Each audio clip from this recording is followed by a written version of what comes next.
Hello.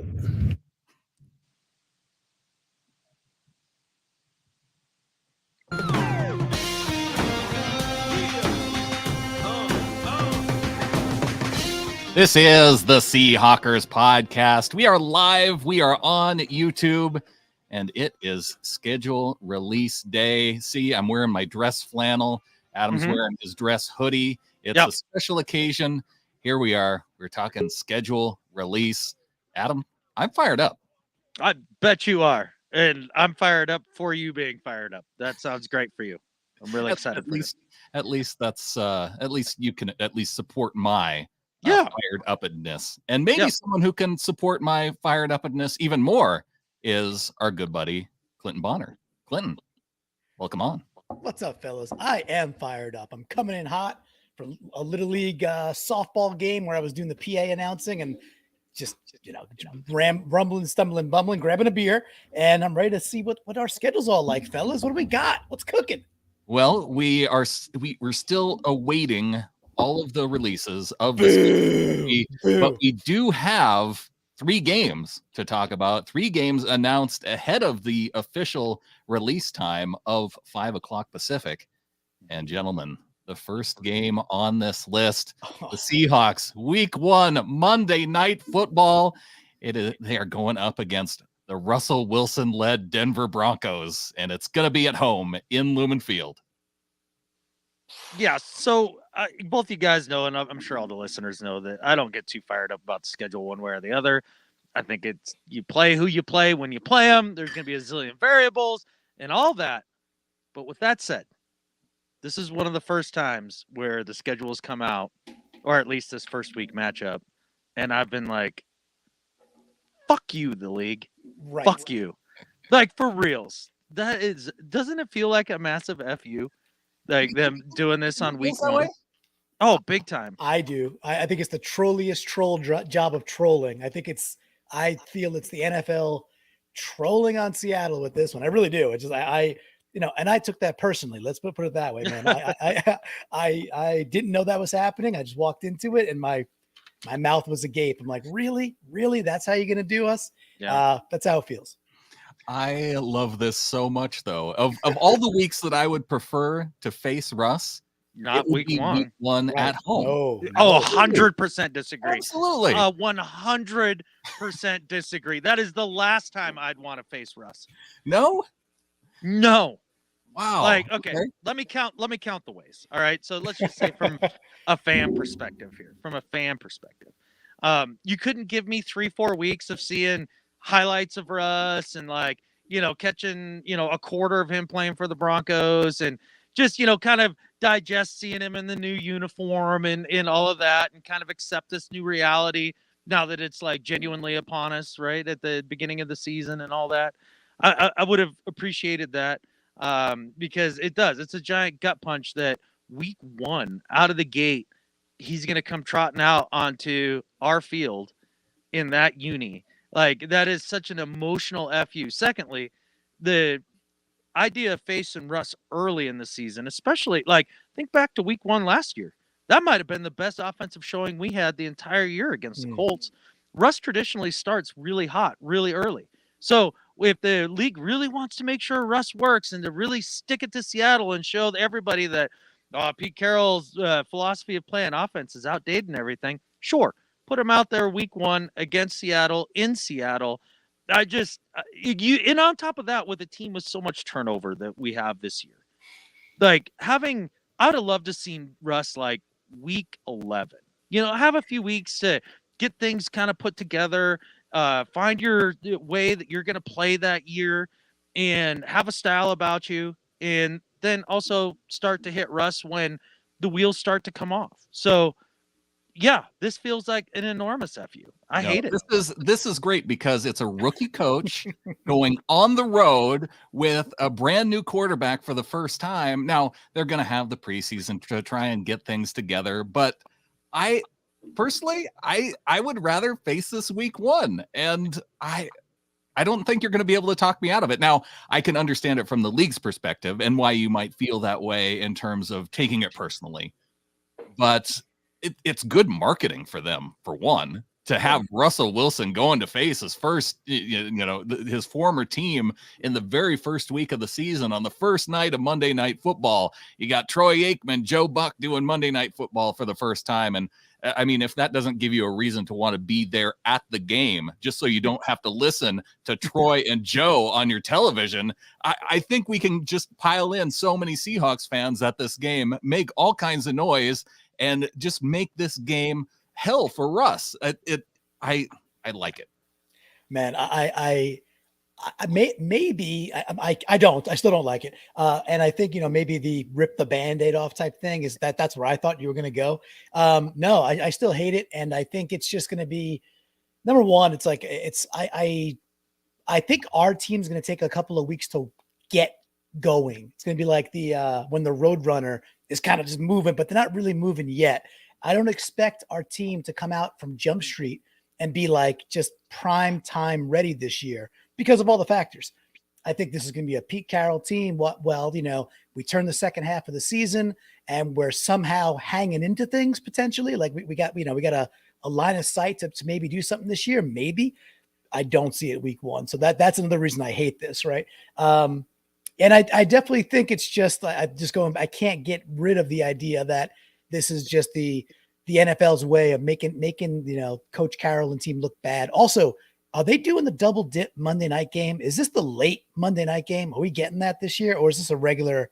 What's the start time? What's kickoff? I don't think we have all of the Monday night schedule yet. So until it releases here in about 3 or 4 minutes, we won't know for sure. But right. Okay. So we don't know what time it is. Of the Seahawks nest checking in, gentlemen. Dude?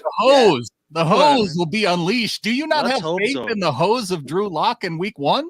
Well, like I said on the last podcast, I have about a 30% amount of faith in Drew Lock, like really becoming the answer at quarterback. And again, a significant chance. It just seems more unlikely than likely. The other factor. Well, thank you, Ryan. Exactly. Go Hawks 12-12. That's the right spirit there. I dig it. There it is. Yeah. But the other thing that I don't like about the week one, showdown with Russ is, Pete Carroll teams generally start slower. And so you get Russ at usually his hottest time with the Broncos at full strength, and you get Pete in the Seahawks when that what you just said is completely contradictory. Pete Carroll tends to start slow, but Russell Wilson gets out fast. Russell Wilson has played for Pete Carroll all of these years of his entire career. So those two statements cannot go together. Brandon, then I guess I have to hit you with some history from the last 2 years, because apparently you fell on your head. One matchup in the NFL ever. You have forgotten how the Seahawks have played at the beginning of the last two seasons, where Russ has been hot and the defense has been crap.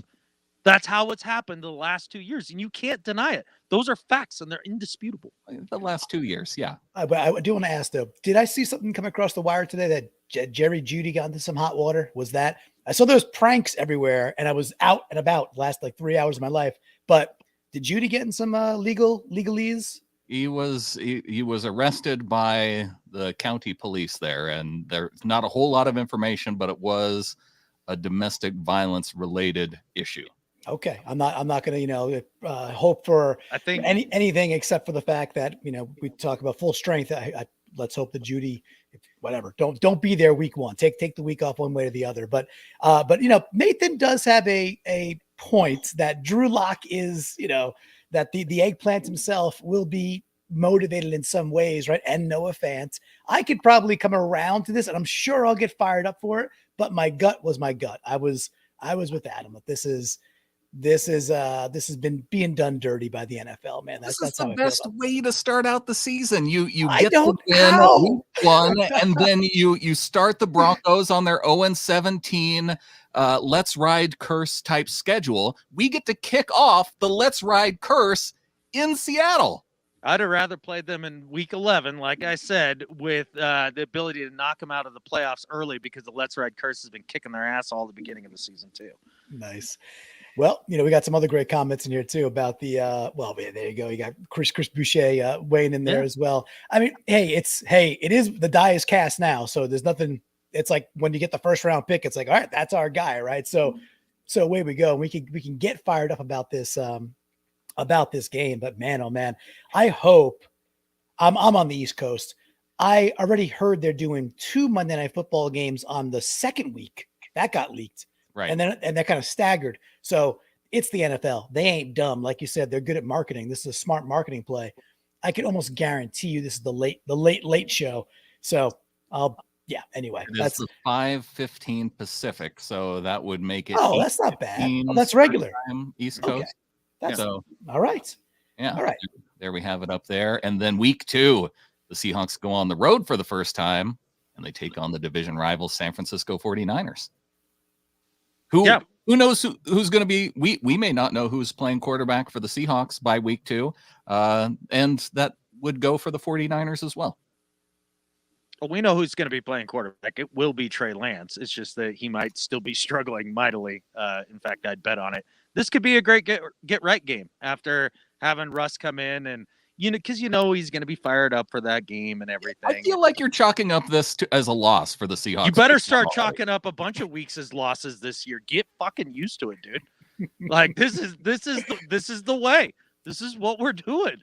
I don't know. I'm so torn. I am, I'm the perpetual optimist. I'm the one putting the Levi Lewis clips up on the Facebook Ring of Honor, right? I think, but I do like playing the Niners early because I think they're in some tumult, right? I don't think, will the Deebo Samuel thing be solved by then? Will he be out of town? Will he be traded? Who the heck's playing quarterback? That's a team where I don't mind at all playing them early. I just don't feel like they're going to be in a groove quite yet either. So I'm okay with that. All right. Well, we do have the schedule released now that the top of the hour has hit. Nice. And so why don't we just scroll through this real quick and just to see if anything jumps out at us. They are back at home against the Atlanta Falcons for week 3. Nice. On the road, Detroit. So we're already bouncing back and forth across the country a little bit. So at Detroit, away at New Orleans, week 6. And let's see, that is, so back-to-back 10 a.m. Pacific start times. We'll look at that a little bit. Adam loves that stat, by the way, the 10 a.m. start times, which I think we're undefeated at, by the way, but recently, anyway. Yeah, we're good. Week 6, Arizona Cardinals at home, then on the road against the Chargers. Week 8 at home against the Giants, back on the road against the Cardinals. Okay, so we do get one DeAndre Hopkins suspension game at home against the Cardinals. So there we go. And the NFL at least gave us one.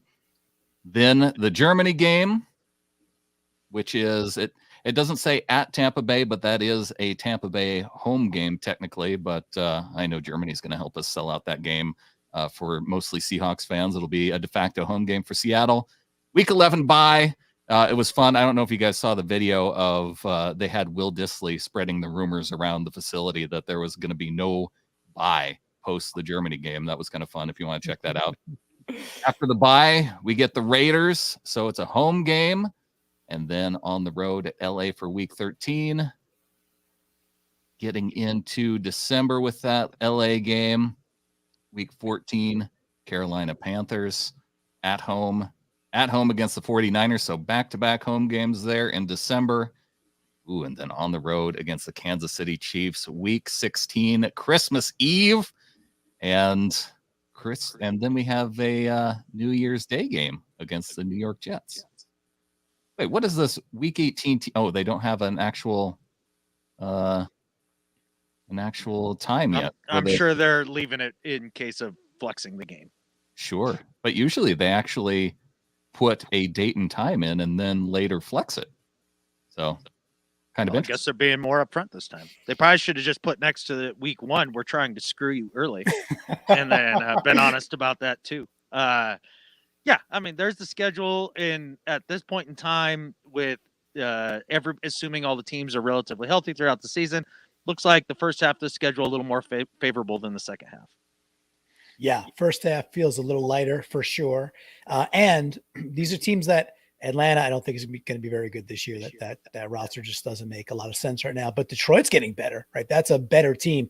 That's a kind of team. Like I see the Jets in week 17, and I'm like, ooh, I'd rather play them earlier because I think they're going to be a lot better. But but we're also playing Detroit. It's like the same type of thing where it's like Detroit should be better. So getting them kind of early, I think that weighs in our favor a little bit.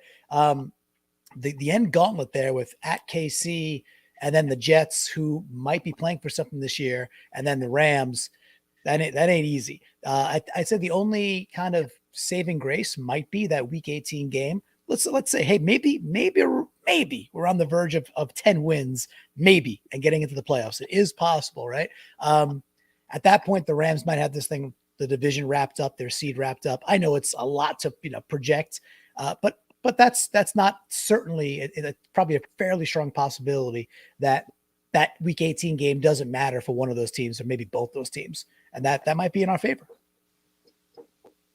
Well, jumping back and just looking at the tougher points of the schedule, back-to-back road games, but it's against the Lions and Saints. So I guess if you have back-to-back road games, those are two teams that you wouldn't mind facing early on. Yeah, last few years, we've been even better on the road than at home for the most part. So there's that to take into account as well. I look at those first 4 weeks and I go, probably 2-2. Which would be awesome, right? Yeah, I wouldn't be sad about that. No, we'd be in it. I feel like kind of looking at this schedule, by the time we're done with Germany, like we'll be thinking, man, if we can just get 3 of the next, 5, like we might be able to make it, and then don't come close.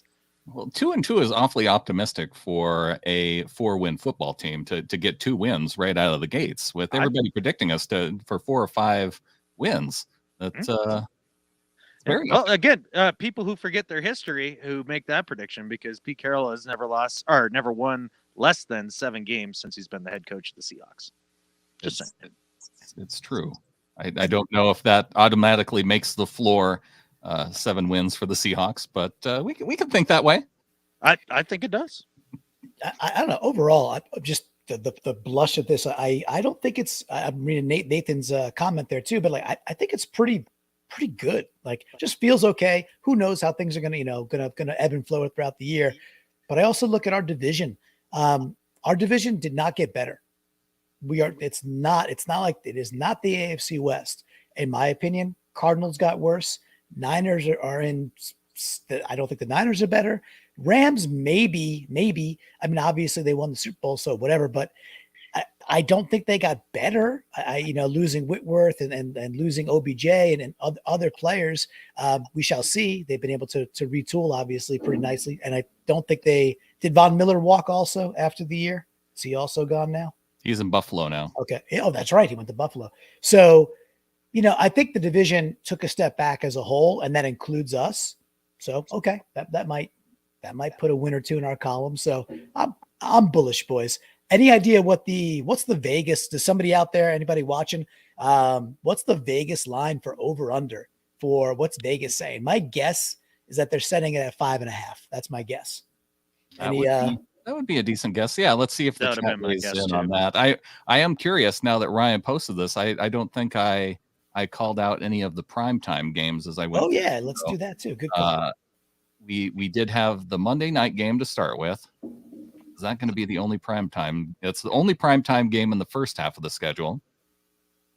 And as we go through here, this is, the one thing about having a game in Germany, with it being a 6:30 start time for Seattle fans, like you have to wake up at 6:00 in the morning just to start getting ready for a game to watch at 6:30. Everybody in Germany just had a collective. Are you serious right now with this? Yeah, they're the ones staying up until 2 in the morning watching the Seahawks. Exactly. I no whining allowed on that one. Nobody cares, Brandon. Nobody cares. I can guarantee you there's some Seattle fans who absolutely care about that. Oh, I do. I think mornings are aptly titled. They're a state of mourning. Like, I can't stand early mornings. Like, they're awful. But I'll be up. I'm going to be doing it. Well, that one's so close to the end of the night that you can maybe just ride, maybe you can just let's ride right through it there, Adam, go. just carry the day, right? I don't know. I mean, we'll see how my sleep schedule is in Germany when I get there. So that's right. Oh, there we have it. See? 5.5. All right. 5.5. And I'm with Nathan, what he said earlier as well. Like the schedule's not so bad. It's nice having the 4th place schedule. I mean, it's kind of helpful.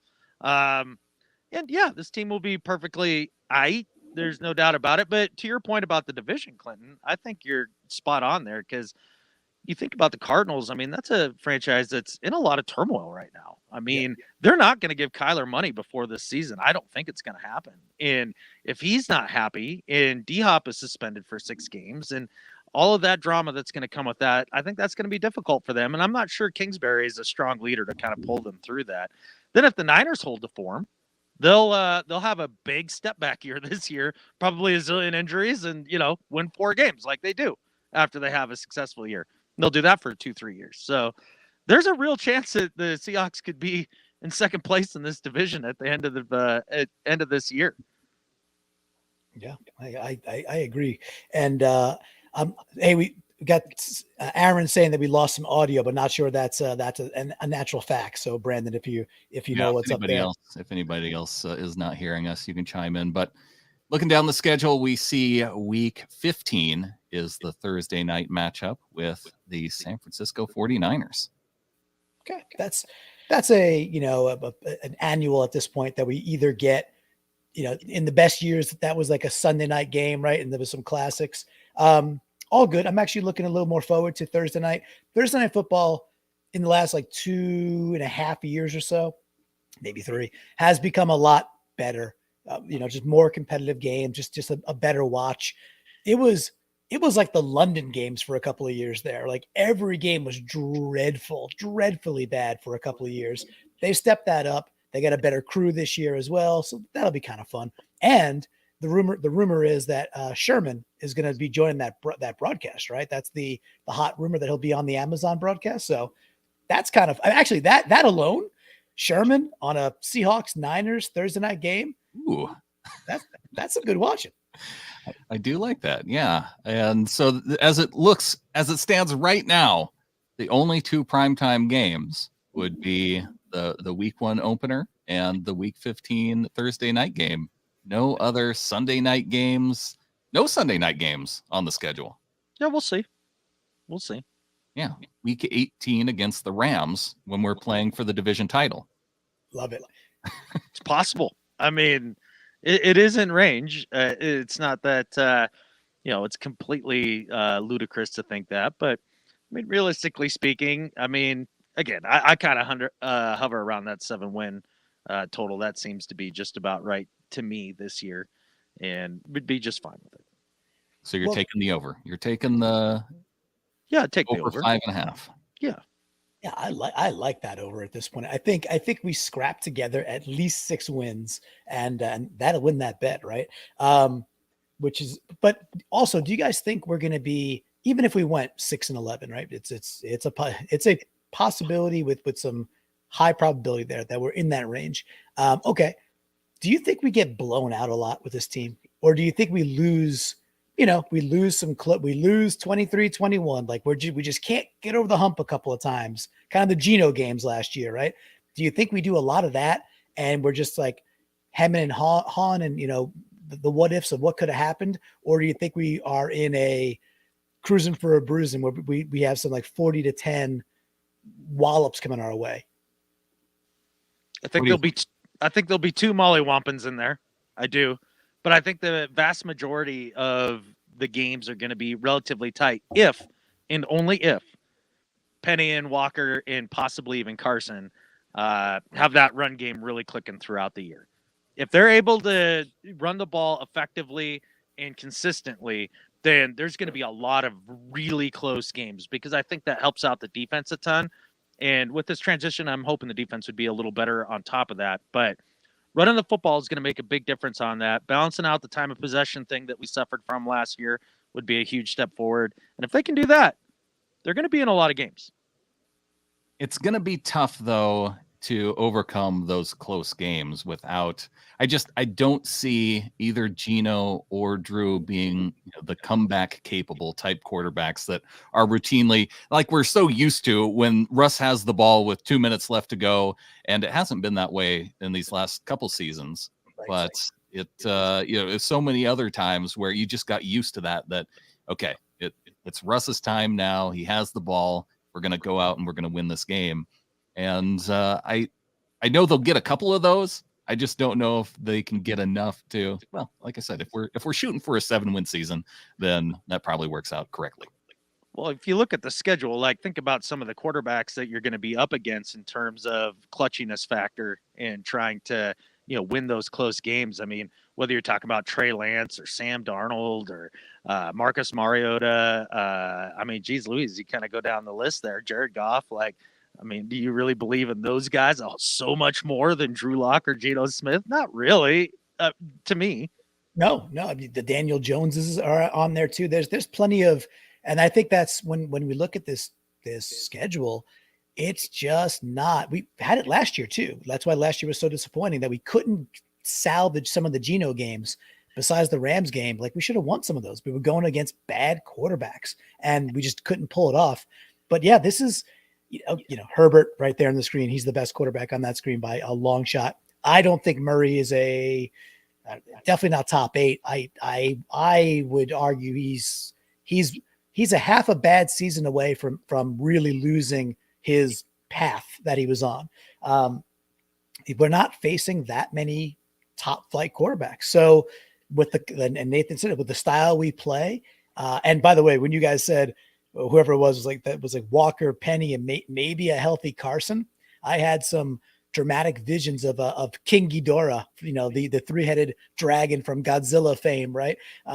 So man, if Carson I love Carson. You guys know that. If he could be healthy and we could just pound the friggin' rock with those 3 dudes and our new offensive line, we'll stay in a lot of games the way we play football. And that alone will be like, okay, you go 6-11, you cover your 5.5 bets, you cash in on that.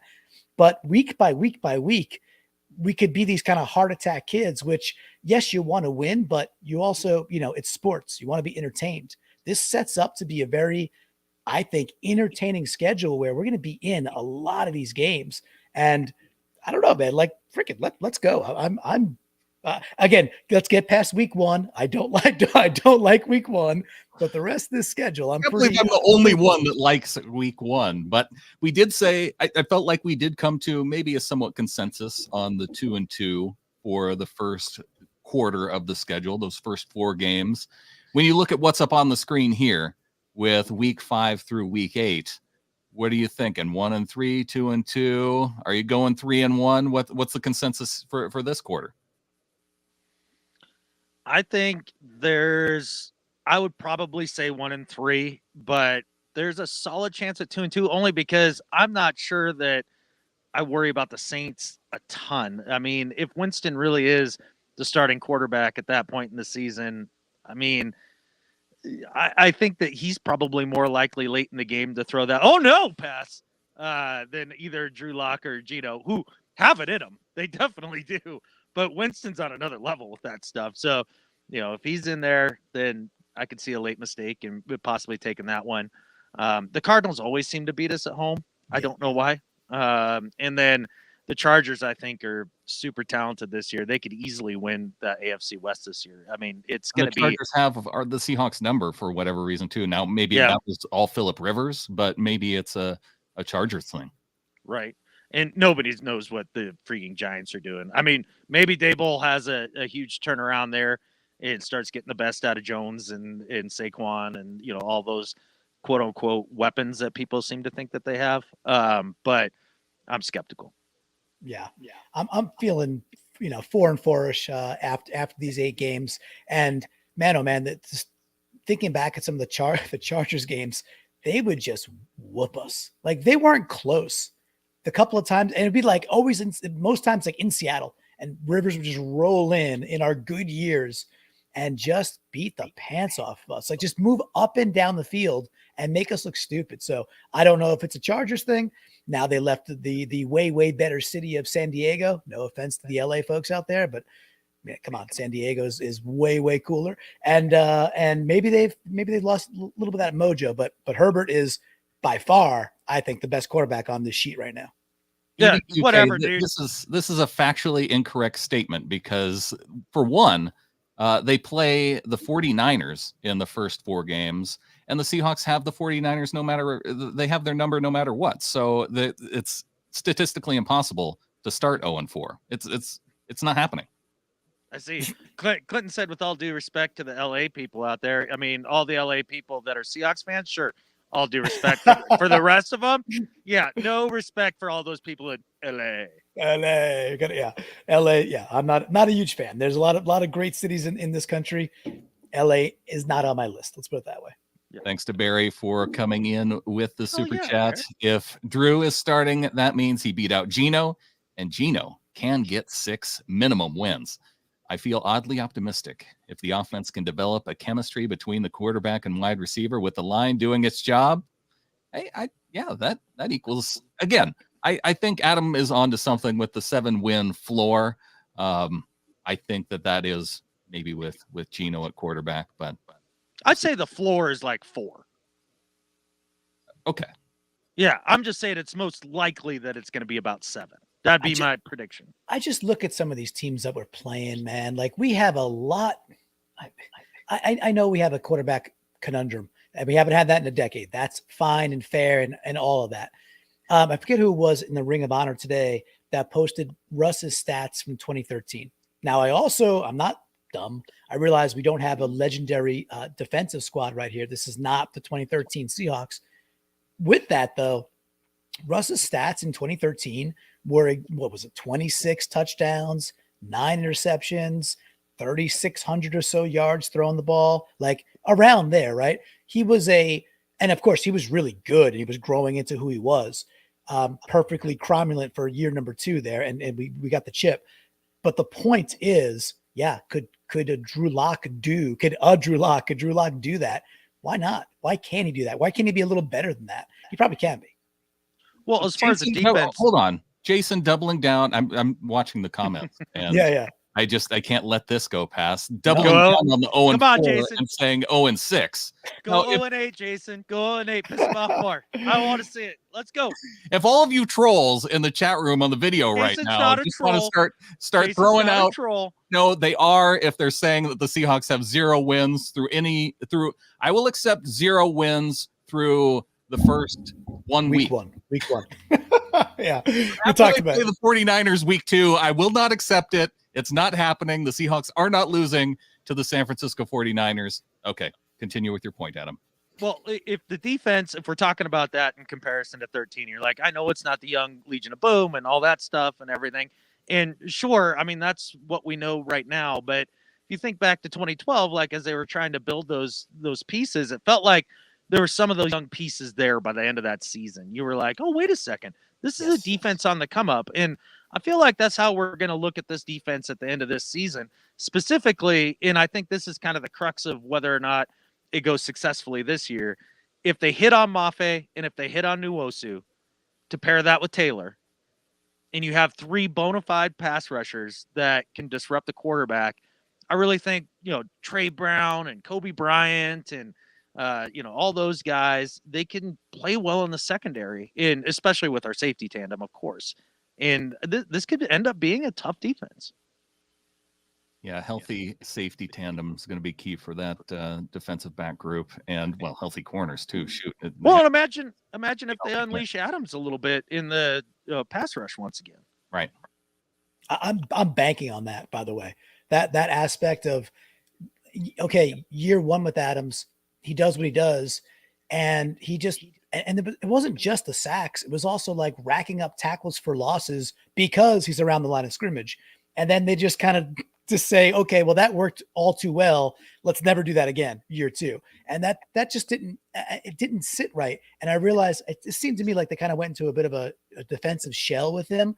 They're like, okay, we don't want to get burnt deep. Well, you know what? You don't trade 2 first-round picks and I think a 3rd-round pick to go get Jamal Adams to be worried about playing him as your safety valve to not get burnt deep. That's not why you go get that guy. If you're going to be a Bear, be a freaking Grizzly. Construct the defense around the specialness that is him, put him near the line of scrimmage, and let him go do special things. And I really think that the Clint Hurt and Desai and that whole new regime, I think they're chomping at the bit to do that. So that also gets me a little bit more fired up for being like the what if scenario of like Adams chasing down Wilson week 1 as Wilson tries to pirouette out of something or hold the ball a little too long. We've seen that a couple times. That could be pretty special, especially week 1. Brandon, Yeah. I might be warming up to this, Brandon. I might be warming up. I'm telling you, 2-0 start for our Seahawks. I'm calling it right now. Okay. And then they may have some difficult stretches, including what we're looking at on the screen right here with the week 9 through the week 13 with the bye in between. Now the bye may give them a little bit of time to organize for that Vegas Raiders matchup in Seattle. But to me, this seems like a pretty tough stretch of games, depending on how that technically. So the Arizona Cardinals will be at full strength then. On paper, I mean, who knows how it's going to go with injuries and whatnot, but DeAndre Hopkins back in the lineup likely by this point, and it's still in the first half of the regular season ish for the Cardinals, before they start their second half slide. So, it's maybe unfortunate that we get the Cardinals both games relatively early in the schedule rather than in the second half of the season when they generally tank. But Bucks, Raiders, Rams, these are all going to be, I think, they look to be above 500 teams from what I see. This feels like 0-4 when you just look at it. But if you think about it just a little bit, the Bucks game, I mean, even though they might be the best team, I mean, between them and the Rams, and I think the Raiders are actually pretty close too. But I'd say the Bucks are probably the best team out of these four here. But then we get them in Germany when everybody's off their schedule. Mm-hmm. And if there's going to be a way to beat Brady in that game, it's going to be to get him out of his schedule just a little bit. I mean, maybe. That's the best you can do. But to go back to the Adams point that you were making there, Clinton, they stopped rushing him year 2. Well, they did it like kind of later through year 2 because they started rushing him early, but they kind of kept doing this predictable thing where they just walk him down to the edge of the defensive line and rush him off the edge, where I feel like there's a lot more creative ways that you can blitz him and bring him down maybe late to confuse the quarterback or run him on stunts and loop him or like just mean mug him in the A gap, or anything like that. And it felt like it was always just from the edge in the most obvious passing downs ever. Everybody knew he was coming. And so it was a little easier to shift the protection and pick him up. 100% agree. That was a frustrating part of watching his deployments last year. So you got that one. Oh, look at this. There we go. We got Jason turned around. See, all I had to do was yell at him and call him a troll. And now the Seahawks, we're 12-0 now through these first 13 weeks. So I'm not sure I like the kindler, gentler Jason. I like the meaner, harder Jason. Good trolling. That was fun. Yeah, for sure. But the games that were on the screen there, like I think it's a 1-3. 2-2 would be, if we're 2-2 during that stretch, the stretch we had up, then we're actually having a good season. The way out kicking our coverage significantly if that's the case. I really felt like a 1-3 stretch there, and that's probably with doing what we do, which is winning a game in Arizona, which we're typically pretty good at, especially regular season. And I'm already now this might be the easiest stretch of games. Now, I suppose we don't know what the Jets are going to be. They are building a sneaky good team, I think, that has the chance to really improve with Zach Wilson going into his second year with the defensive players that they're picking up there. So that Jets game could be tough, week 17, but they are coming to Seattle. So I like that. Again, the Niners are on the schedule, so that's a win for the Seahawks. The Panthers, it kind of feels like that one could be a win because, I don't know how great they're going to be this year either. But and then you get the extended bye after the 49ers Thursday game. So see a little bit of extra time, not a ton because that game against the Chiefs is on a Saturday. But normally you get your that de facto, what do they call that? Second buy, right? Yeah. A little mini buy. Mini buy. That's it. Mini buy. Yeah. The old mini buy. I do look at this and you look at the Panthers, right? And I think they could easily be the worst team in the league this year. And that also feels like one of those maddening wins where it's not even Sam Darnold. It's not even Matt Corral. They signed Colt McCoy to come in that week specifically to beat the Seahawks. Right. And they get their second win of the year or some nonsense like that. And we're all sitting here going like, I can't believe they blew another one of these. That one has that feel like it could possibly be there. But the Chiefs game, that one's really interesting to me because I think they're going to be fighting for their playoff lives when it comes to week 16. I think the the loss of Tyreek Hill is unbelievably understated. I know some people say it's a big deal, but I think it's a bigger deal than most people think. I mean, a lot of their offense is predicated off of the defense being just terrified of his speed at all times. And with that division being as tough as it is, that's going to be a round robin where they're all going to beat up on each other. So I think they're going to be as locked in as maybe they can be at that point in the year to face us. That could be a really tough game. I want to jump on the KC point for a second, because I mean, whatever, maybe they end up being a 12-win team, a 10-win team, or just kind of cruising to the playoffs potentially. However, they were nowhere near as smooth as they were. Even the Super Bowl that they won versus the Niners, if we could keep celebrating that happened. You mentioned Tyreek Hill. That game completely turned on that 3rd and forever that Tyreek just gets wildly open and and it gets lost. And then the game changed, and then Kelsey gets the touchdown, away they go. All last year, KC was not smooth. It was, yes, they had some pockets, they had some games where you go look and like, what do you talk about? Mahomes had 5 touchdowns. Yeah, Mahomes is going to do that. They win that Buffalo game. That was just a shootout for, all timer right there. Cool. I get all that. There were so many pockets of them, like looking like when Seattle would get disrupted the year before, when they, the defense would be deployed in a certain way and they just couldn't figure it out. And then they lose a piece like Tyreek. Yes, they go draft Sky Moore, but do you really expect a rookie to step in and do what Tyreek's doing just because he's kind of like that type of guy? I don't think so, and they just, I don't know that with the rest of that division, the Raiders have gotten better. The Chargers have gotten better. I'm not going to talk about the Broncos at all. The Let's Ride curse is real, and they're going to go up in flames. But the Chiefs, I think, have maybe stayed steady, or maybe again taken a bit of a step back. So I love the idea that game's going to matter to them, as you were saying, Adam. And that Week 16 game, that's Christmas Eve. That is Rocky Balboa versus Ivan Drago in Moscow. We got to go into KC. That could be fun, man. That could be a really just jiving night to go, enjoy that game, man. So I'm fired up for that one. I think the bigger step back for the Chiefs this year will be on the defensive side of the ball. I mean, since Chris Jones signed that deal, has he been as disruptive as he was just before he got that big contract? I don't think he has. Frank Clark has been in decline for the last 2-3 years. Ingram, he's getting older. Is he even still on the roster for the Chiefs? I'm not even sure. No, I think they lost Matthew. Right. I think and then Honey Badger. That was the he's last gone too. He's gone. Yeah. He got signed by the Saints, right? So and even with all those guys last year, they had these spurts where they played good defense for 2-3 games, and then it just would all fall apart. And I don't know that they're going to be able to hold that together. Plus, you compound that with trying to be successful year in and year out is really difficult, even if you have Patrick Mahomes. And with that division getting stronger, they're definitely on the downslide in comparison to, say, Raiders, Chargers, and maybe even a team that's don't say it. Hey, Brandon, can you pull up? I don't know how to say it, but EV2K, the one right before that. Oh, you want to address this? Yeah, no, that I just listen. I game respect game. I think it's hilarious, right? Because I'm going off on Tyreek Hill there, and he or she's calling that out. And hey, funny's funny. Like, call it what it is. And I'm gonna have my Pollyanna glasses on, and I'm gonna be a homer, and I'm gonna believe that Drew Lock can do this thing. And no, Brandon, it's not Geno Smith's team. It is Drew Lock's team. Let's go. I'm Team Geno against two of the Team Locks hose guys here.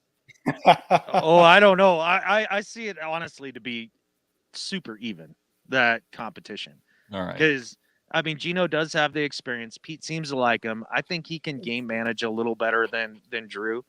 Drew obviously adds a lot of upside, but I think Geno is more conscious of taking care of the ball. Not that he's always great at it, but is at least conscious of it. Sometimes Drew just turns off his brain and just starts throwing picks. And Pete's not going to live with that for very long.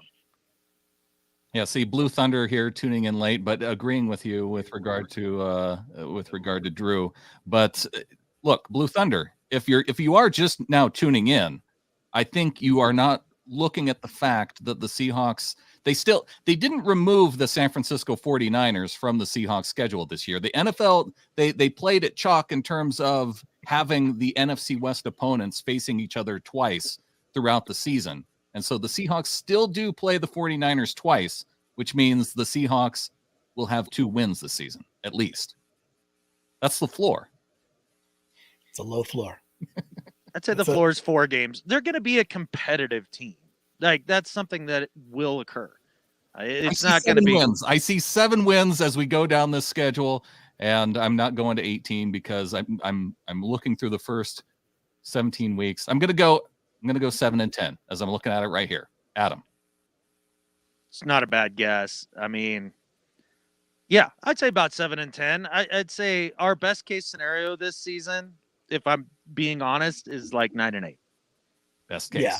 That's when they bring Baker on. They go 9-8. Okay. Right. Here we go. Here we go again with the Baker. I go 10-7 if they sign Baker. Wow, 10-7 is probably making the playoffs. I'll go 9-8. I think that's I think Pete Carroll is a good coach.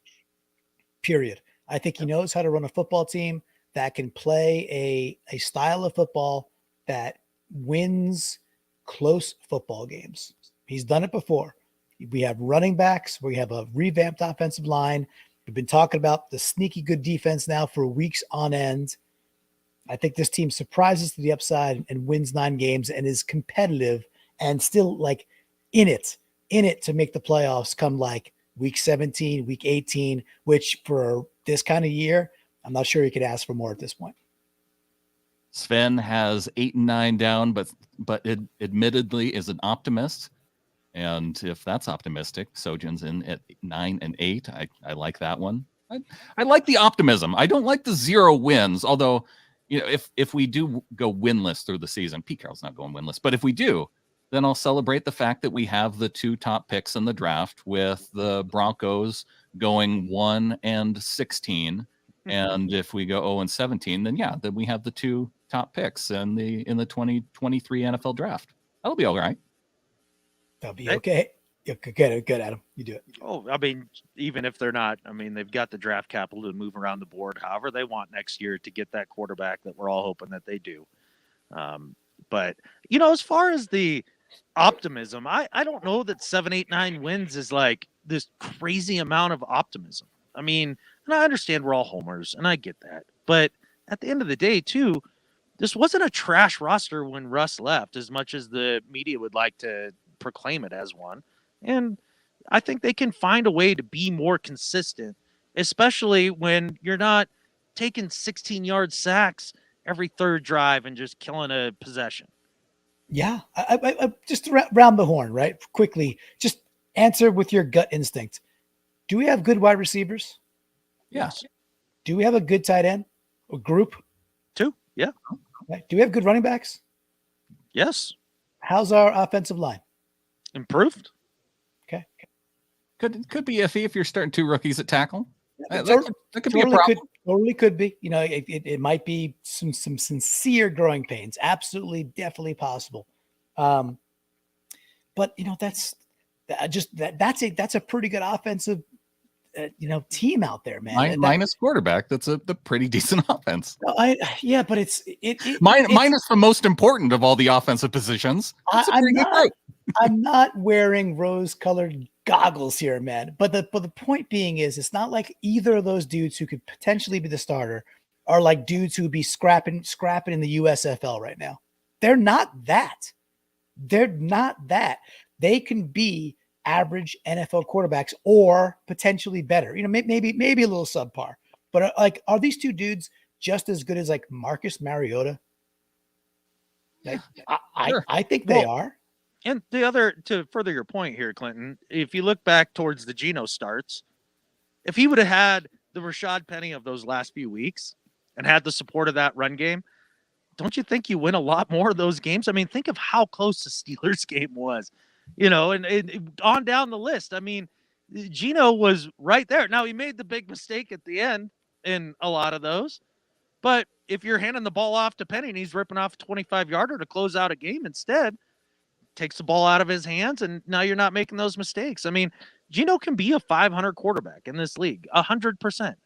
As long as you have some team around him. And also to piggyback on your point about these guys not being the JV squad, they're not a bunch of practice teamers. I mean, if they had traded away DK and Lockett, if they had not brought back Quandre, if they had decided to cut bait on the Adams experiment to this point and just really burn this down, then sure, yeah, absolutely, 2 wins this year. But that's not what they did.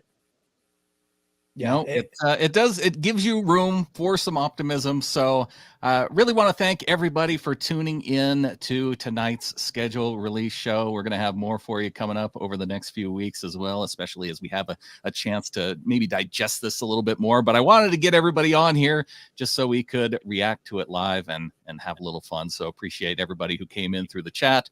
Appreciate those of you who came in with super chats as well. And I think with that, gentlemen, there's only one thing left to say. Go Hawks. Go Hawks. Go Hawks.